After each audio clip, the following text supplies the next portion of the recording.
Hello and welcome back to Nanny Cooks from the Ozark. Today we're going to continue on our three-part series of getting back to the basics.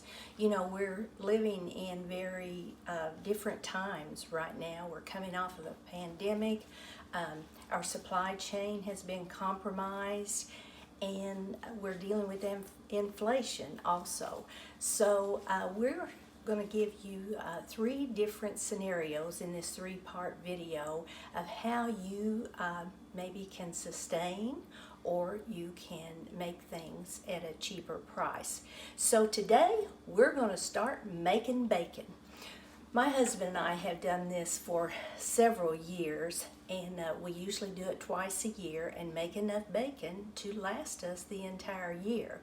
Usually my husband is right in the middle of this, but today he's behind the camera. So you'll see him on the next episode when we start smoking this bacon. So this is how we basically do it. It's a 7-day process, and when Boston butts, the pork Boston butts, are on sale, we buy those and keep them in the freezer till we're ready to make the bacon. We usually buy it with the bone in because they're cheaper. But you can either get the boneless, you can have your butcher take out the bone for you, but if you have a really sharp knife, it's not hard to do. So like I said, this is a 7-day process, and right now we are in the 3rd day of the process. And why we like this bacon, it's much less fat in it. Now I'm going to take you over here to, I fried a pound of bacon this morning, and this is all of the fat that came out of that bacon. So that's one of the reasons that we like to do this.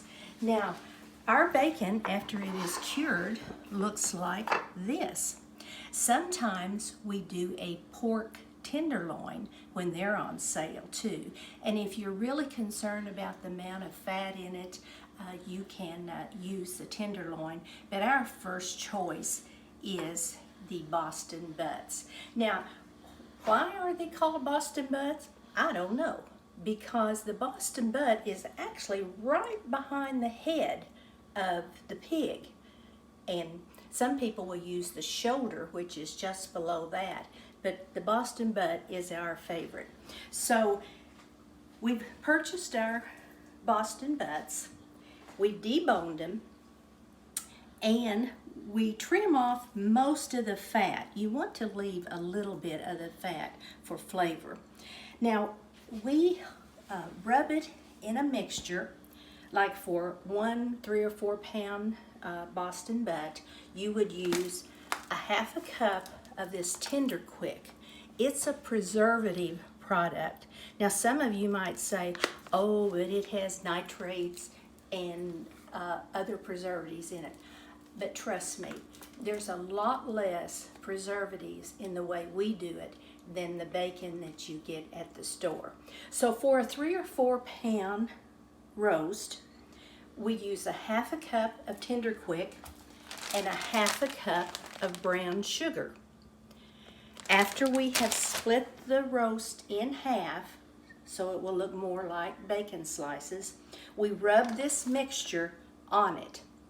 Put it in plastic bags and put it in the refrigerator for 3 days, and you'll be amazed at the amount of liquid that comes off of these.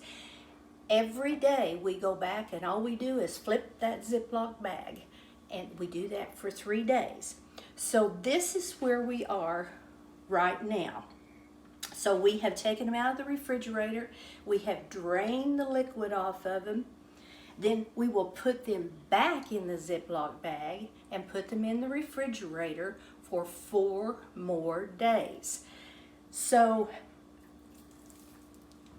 I want to show you some of the finished product here.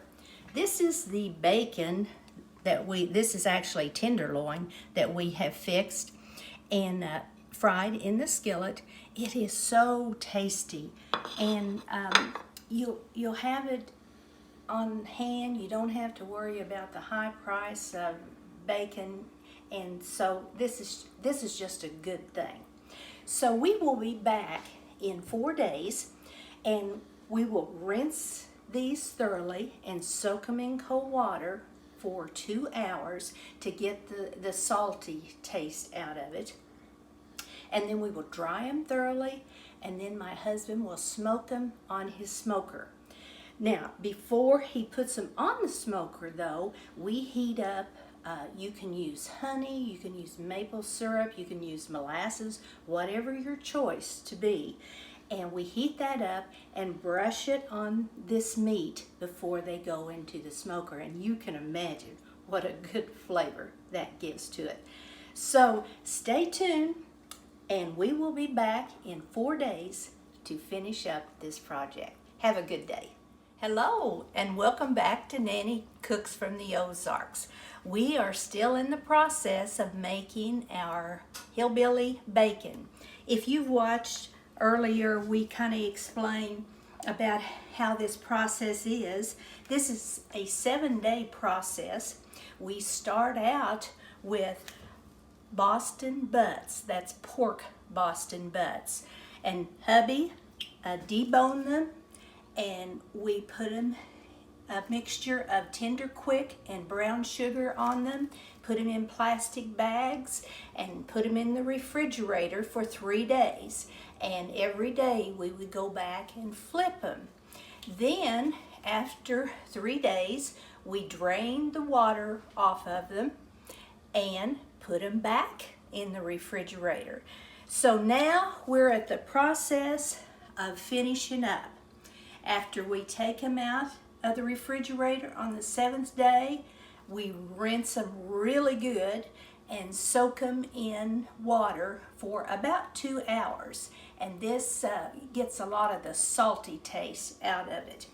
Then we dry them off, and we spread a mixture of, you can either use honey, you can use maple syrup, you can use molasses, you could even use sorghum. And today I've chosen to use a combination of maple syrup and molasses on them. And what we do at this point is just brush them really well. I heated the maple syrup and the molasses slightly just to make it a little easier to spread. And we just coat that really, really good, and that gives it that sweet smoke flavor. I've already done the back side of this, and then I have several here that I have done also. So I want to introduce you now to hubby. He's my husband. His name is John, and he will be smoking these today. So I'm going to take the camera and let him talk to you about these. Good morning. We're about to put these on the smoker. We're going to cook them at about 200 degrees to try to get an internal temperature around 140 to 145. One thing we add to the smoker is we like to use apple chips. They seem to give it just the perfect flavor. So like Nanny said, we're going to get started and get these loaded in the smoker, and we'll be back to you when they're about ready to come out. Hello again. We're back here at the smoker. The internal temp is about 145. They've been cooking a little over 3 hours, so we're ready to start taking them out, and thought I'd give you a peek of a full cabinet full of Boston butts. Excuse the smoke. That's what we want.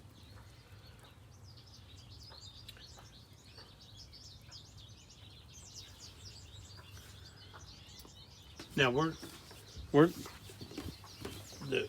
I told you earlier about the apple chips. In this particular smoker, you use chips, not the chunks. but we get this at a local hardware. You can get it at Lowe's, any hardware. And it sure makes them smell good and taste good. Okay, what we're going to do now is put them in the refrigerator and leave them in there overnight, because they slice a lot better once they're cold. And we'll tune back in tomorrow when we get them out and get ready to slice them. Welcome back to Nanny Cooks from the Ozarks. We are in our final stage of making bacon, and hubby has been slicing for about an hour and a half now, and he's down to his last slab.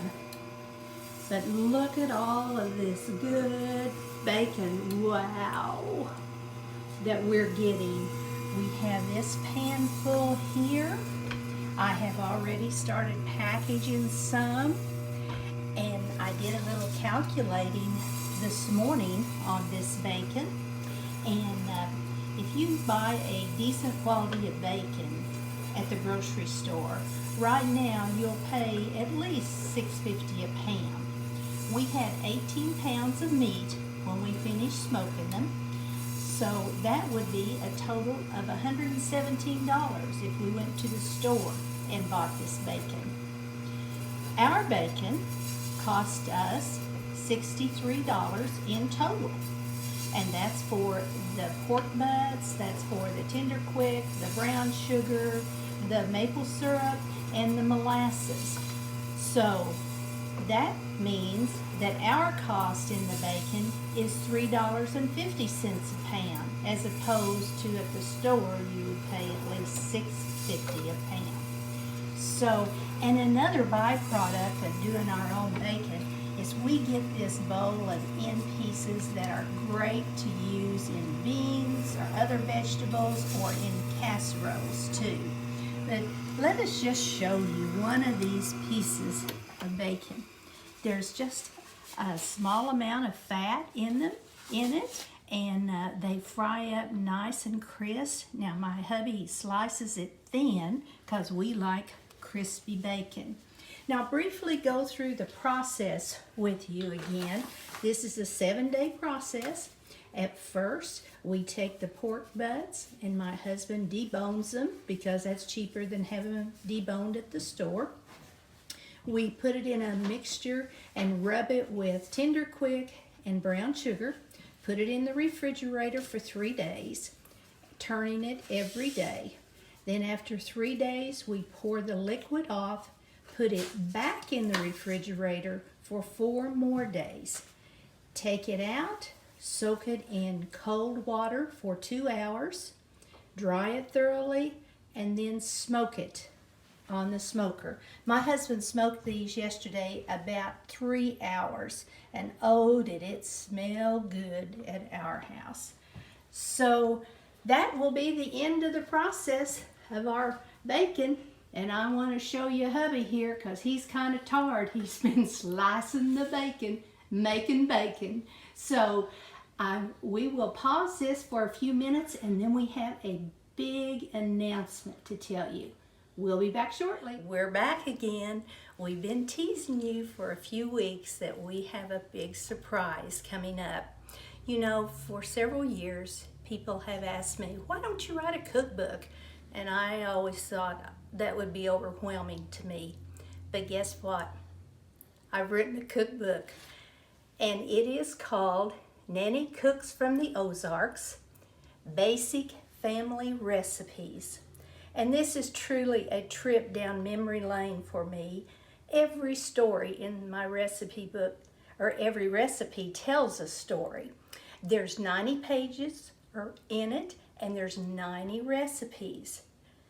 And it will be sent to the printers later this week, and they tell us that they will be ready in about 3 weeks.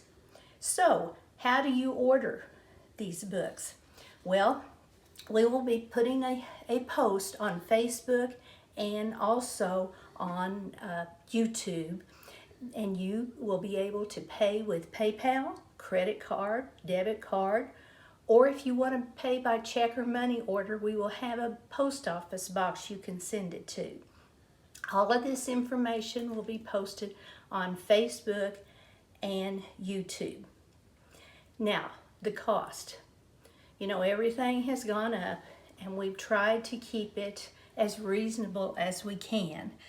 The cost for local pickup will be $20, and if you need it shipped, it will be $24 for shipping and handling. And I truly couldn't have done this project without my family. They have been so supportive in this.